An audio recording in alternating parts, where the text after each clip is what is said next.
Hello बच्चों, welcome to my channel Play with Maths. I am Pooja Nautiyal and on my channel I make videos for class 10th students in which I cover full NCERT book as well as at the end of every chapter you will get videos of some important questions. For that subscribe, like and hit that bell icon so that you can get notified whenever I post a new video. Hello bachcho, welcome back to my channel. I am Pooja Nautiyal and today we are continuing our class 10th maths sample paper question. So this is the basic question paper and we are on question number 21. So if you haven't watched the first 20, go check them out after this. Okay, so let's start the question number 21.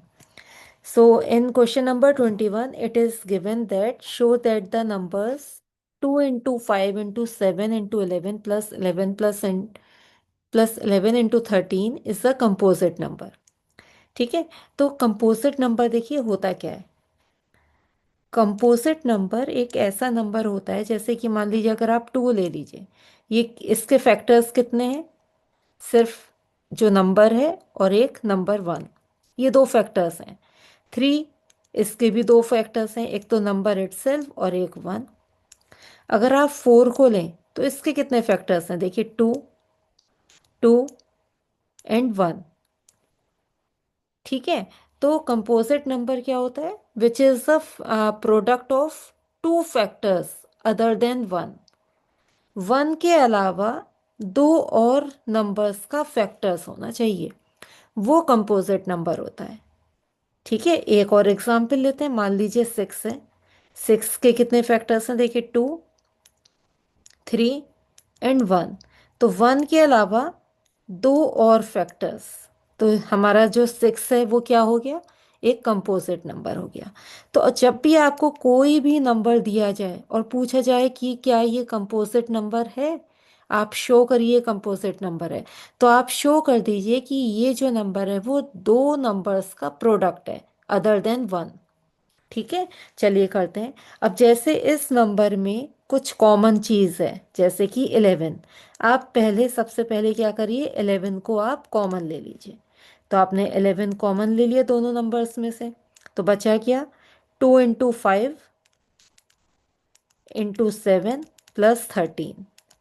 ठीक है, अब आप multiply कर दीजिए अंदर के number को। 5 to या 10 इंटू 7 इज 70 प्लस 13 11 इंटू 83। ठीक है, अब देखिए ये कितने नंबर्स का फैक्टर है? दो नंबर्स का, और अगर आप इंटू 1 भी कर दें तो ये 3 नंबर का फैक्टर हो गया। तो मीन्स 1 के अलावा दो और नंबर्स का ये प्रोडक्ट है। तो ये क्या हो गया? ये कंपोजिट नंबर हो गया। ठीक है, तो हमने ये शो कर दिया कि ये एक कंपोजिट नंबर है। ओके, चलिए नेक्स्ट क्वेश्चन करते हैं। क्वेश्चन नंबर 21 का ही बी पार्ट है ये। Find the smallest number which is divisible by both 306 and 657। तो जो स्मॉलेस्ट नंबर है जो इन दो नंबर्स का डिविजिबल होगा वो क्या होगा? इन दो नंबर्स का एलसीएम होगा। ठीक है, so number which is divisible by 306 and 657 will be the LCM of both the numbers 306 and 657। इन दो नंबर्स का LCM। तो अब LCM कैसे फाइंड करते हैं? देखिए दो हैं, यहाँ पे हम आंसर लिखेंगे, हम आगे करते हैं इसका LCM। दो वेज हैं फाइंड करने के। मुझे सबसे अच्छा कौन सा अच्छा लगता है मैं आपको बताऊंगी। तो सबसे पहले एलसीएम फाइंड करते हैं इससे। ठीक है, सबसे पहले देखिए इन दोनों में हम 3 से हम डिवाइड कर सकते हैं। 102 आ गया, यहाँ पे 219 आ गया। फिर से 3 से कर सकते हैं, 3 3 या 9, तो ये 34 आ गया। एंड यहाँ पे 7 3 आ गया। ठीक है, अब हम 2 से कर सकते हैं, टू वन जा, टू सेवनटीन जा, और ये तो होगा ही नहीं। फिर एक बार 17 से और एक बार 73 से, वन जा, और यहाँ पे दोनों से हो गया। ठीक है, तो इसका एलसीएम कितना आया? 3 × 3। इससे एलसीएम हमारा कितना आ गया? LCM is 3 × 3 × 2 × 17 × 73। अब सेकंड मेथड क्या है? आप 306 को आप प्राइम फैक्टराइज करिए। 3 से 102, अगेन 3, 34, 2, 17, 17, 1 जा। ठीक है, और आप 657 को प्राइम फैक्टर करिए 3 से, तो 219। हम सब यहाँ से लिखते जा रहे हैं, ऑलरेडी हम एक बार कर चुके हैं। तो ये 73 हो गया, देन 73 1 जा। अब 306 का जो प्राइम फैक्टर है वो है 3 की पावर 2 इंटू 2 की पावर 1 इंटू 17 की पावर 1। 657 का जो प्राइम फैक्टराइजेशन है 3 की पावर 2 इंटू 73 की पावर 1। अब इन दोनों में कॉमन क्या है? ये। ठीक है, तो इन दोनों का एलसीएम कितना हो जाएगा? एलसीएम विल बी, जो कॉमन है उसको हम एक बार लिखेंगे और बाकी के एज इट इज लिख देंगे। ठीक है, तो देखिए आप इस मेथड से और इस मेथड से, दोनों से आंसर तो सेम ही आएगा, लेकिन एक्चुअल में मेरे को ये वाला मेथड ज़्यादा अच्छा लगता है। ठीक है, इसमें आपको ये जो यहाँ पे आपने कॉमन लिया ना, यहाँ पे को कभी कभार क्या करेंगे बच्चे, एज इट इज लिख देंगे, तो 3 की पावर 2 की जगह 3 की पावर 4 लिख देंगे, वो गलत हो जाता है। इसमें आपको कुछ याद कर रखने की ज़रूरत नहीं है, जो यहाँ पे नंबर्स आए एज इट इज़ मल्टीपल करके लिख दीजिए, वही एलसीएम हो गया। अगर आप चेक करें कि इसमें एलसीएम क्या होगा, तो एलसीएम देखिए, दोनों नंबर्स 3 से डिविजिबल थे, ये दोनों नंबर्स भी 3 से डिविजिबल थे, लेकिन आगे ये जो दो नंबर्स थे ये 2 से डिविजिबल नहीं थे। तो एलसीएम कहाँ, एचसीएफ कहाँ पे कितना हो जाएगा? ये 3 × 3, ये दोनों हमारा एचसीएफ हो गया, एचसीएफ इसका 9 हो गया। या फिर ये देखिए कि जो भी इन दोनों में कॉमन चीज आई है वो हमारा एचसीएफ हो जाएगा, हाईएस्ट कॉमन फैक्टर। अभी तो हमें क्या करना है? एलसीएम देखना है। तो हमारा जो इसका एलसीएम आ गया वो आ गया 2 की पावर 1, 3 की पावर 2 इंटू 17 की पावर 1 इंटू 73।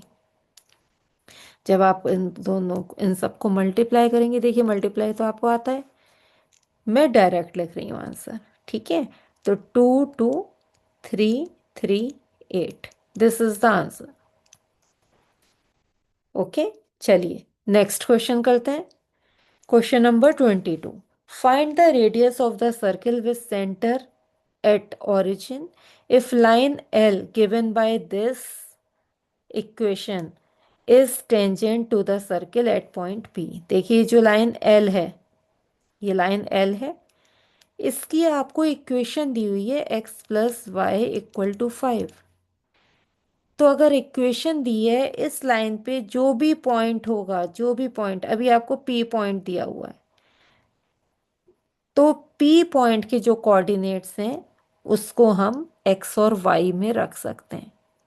ठीक है, मान लीजिए आपको, जैसे आपको यहाँ पे x+y = 5 दे रखा है, और ये कहा हुआ है कि ये जो पॉइंट है P वो 3, A है, और इस लाइन से होके पास हो रहा है, ये टेंजेंट है ना L लाइन, और P पॉइंट टेंजेंट पे है।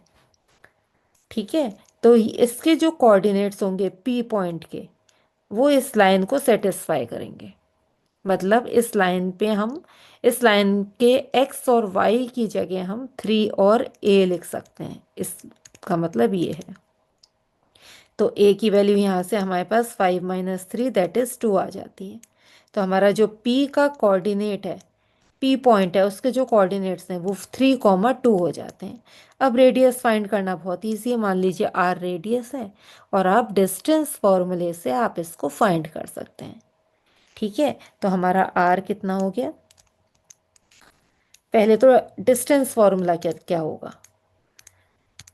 नेक्स्ट पेज पे बताते हैं। पहले डिस्टेंस फॉर्मूला मान लीजिए ये ए बी है, ये x1, ये x2, ये y1, ये y2।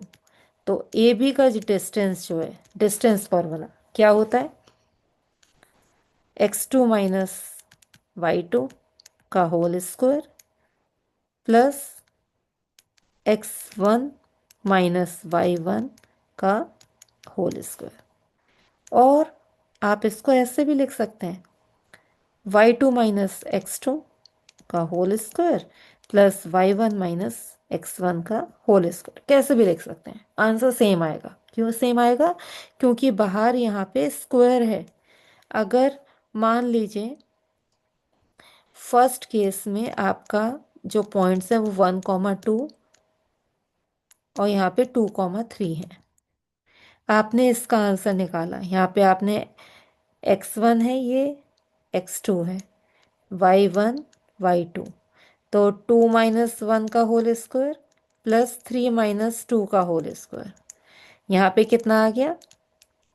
1 का स्क्वायर इज 1 प्लस 1 का स्क्वायर 1, √2 आ गया। अगर आप इधर चेक करेंगे तो देखिए कितना आ जाएगा, y2 minus y1। y2 is 3 - 2 का, सॉरी यहाँ कुछ गलत लिख दिया मैंने। ओके, आ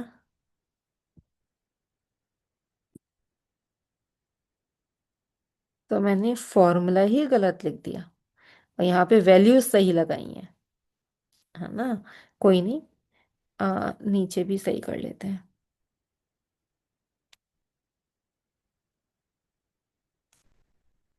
तो देखिए फॉर्मूला क्या होगा, x2 माइनस x1 का whole square, y2 minus y1 का होल स्क्वायर। यहाँ पे x1 माइनस x2 है, यहाँ पे y1 माइनस y2। और एक्चुअल में जो यहाँ पे आंसर लिखा है वो सही लिखा है एक्चुअली। ठीक है, क्वेश्चन फॉर्मूला ही गलत हो गया एक्चुअली। चलिए कोई नहीं, तो यहाँ पे हमारे पास देखिए क्या आ जाएगा, x1 इज 1 - 2 का होल स्क्वायर प्लस 2 - 3 का होल स्क्वायर। तो देखिए यहाँ पे मैं ये जो बताना चाह रही हूँ, ये आएगा -1 का स्क्वायर प्लस यहाँ पे भी -1 का स्क्वायर। तो ये कितना हो जाएगा, -1 का स्क्वायर इज 1 प्लस 1, अगेन √2 आ गया यहाँ पे हमारा आंसर। ठीक है, अगेन √2 आ गया, यहाँ पे लिख देते हैं अगेन √2। ठीक है, तो प्लस और माइनस से कुछ फर्क नहीं पड़ता, चाहे आप x2 माइनस x1 का होल स्क्वायर लिखें या फिर x1 माइनस x2 का होल स्क्वायर लिखें। चलिए अभी हम इधर आ जाते हैं। तो यहाँ पे क्या होगा, 3 - 0 का होल स्क्वायर प्लस 2 - 0 का होल स्क्वायर, क्योंकि यहाँ पे अब a क्या हो गया है, 2। तो 3, 2 हो गया है हमारा। तो ये हो जाएगा 3 का square is 9 plus 4 and that is √13 units. So this is our answer. ठीक है, √13 यूनिट्स ये हमारा आंसर हो गया इस क्वेश्चन का।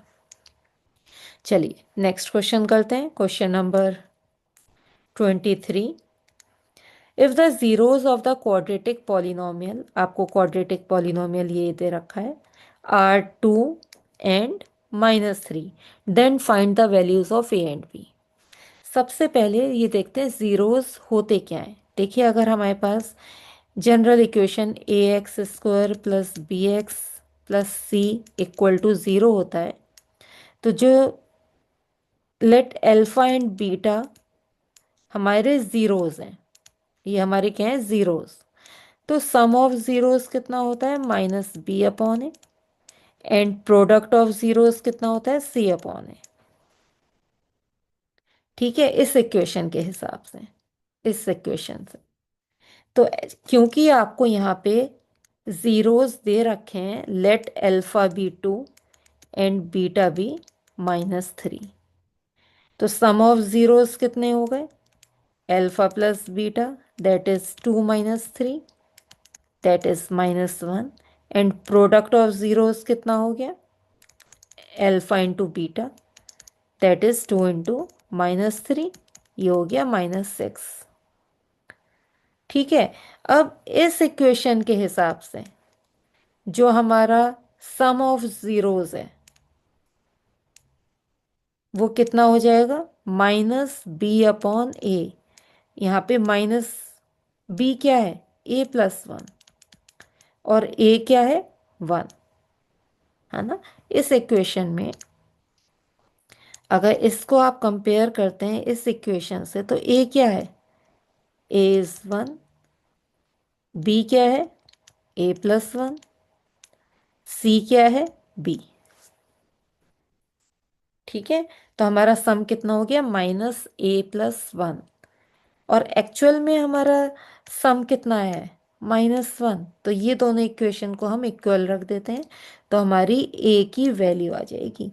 तो -a+1 इक्वल टू -1, माइनस से माइनस कैंसिल, तो a की वैल्यू हमारे पास कितनी आ गई? देखिए 0। ठीक है, ये तो a की वैल्यू आई। अब हम प्रोडक्ट ऑफ ज़ीरोज़ निकालते हैं। तो प्रोडक्ट ऑफ ज़ीरोज़ निकालने के लिए c/a, c हमारा कितना है इक्वेशन के हिसाब से? b/1। बट यहाँ पे जो हमारा प्रोडक्ट है वो -6 है, तो हमारा जो b है वो किसके इक्वल हो गया? -6 के। ठीक है। तो हमें यही निकालना था, a और b की वैल्यू निकालनी थी हमें यहाँ पे, a एंड b की वैल्यू।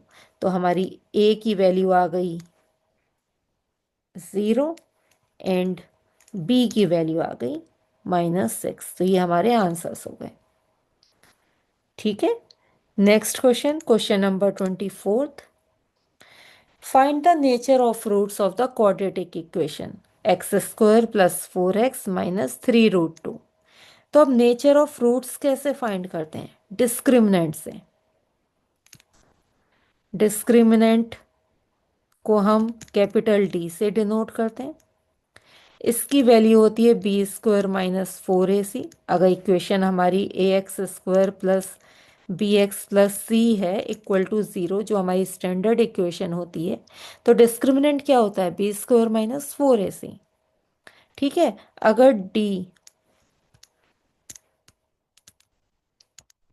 अगर हमारा जो डिस्क्रिमिनेंट है वो ग्रेटर देन 0 हो सकता है, इक्वल टू 0 हो सकता है, या फिर लेस देन 0 हो सकता है।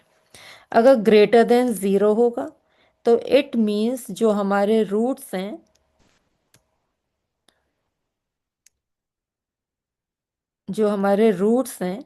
Roots are real and distinct.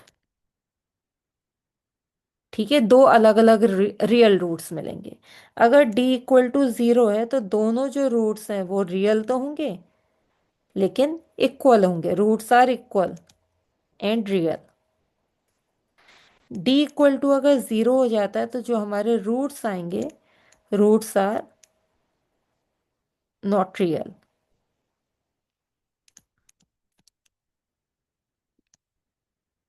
ठीक है। तो डी के ऊपर डिपेंड करता है नेचर ऑफ फ्रूट्स का। तो इस इक्वेशन में हमारे पास देखिए, पहले इस इक्वेशन को लिख लेते हैं। x² + 4x - 3√2 equal to 0। यहाँ पे a क्या है? x² का कोफिशिएंट, दैट इज 1। b क्या है? x का कोफिशिएंट, दैट इज 4। c क्या है? कांस्टेंट टर्म विद साइन, हमेशा हर एक का साइन लेना है, -3√2। तो डिस्क्रिमिनेंट कितना होता है? b² - 4ac, 4 का स्क्वायर -4 इंटू 1 इंटू -3√2। तो 4 4 जा 16 प्लस 12√2 हो गया।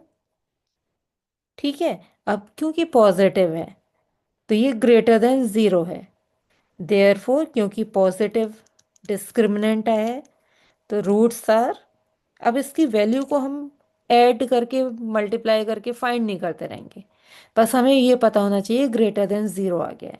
तो आपको क्योंकि नेचर बताना है रूट्स का, तो roots are real and distinct, आप सीधे ये लिख के आएंगे।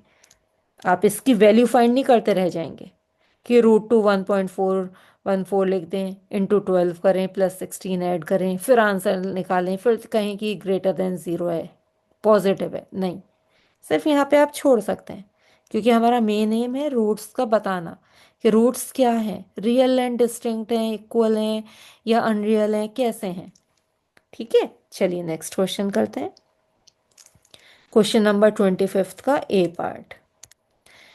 तो आपको इवेल्युएट करनी है, इनकी वैल्यूज फाइंड करनी है। तो सबसे पहले 2 × sin 30, sin 30 कितना होता है, हाफ। 1060, 1060 इज √3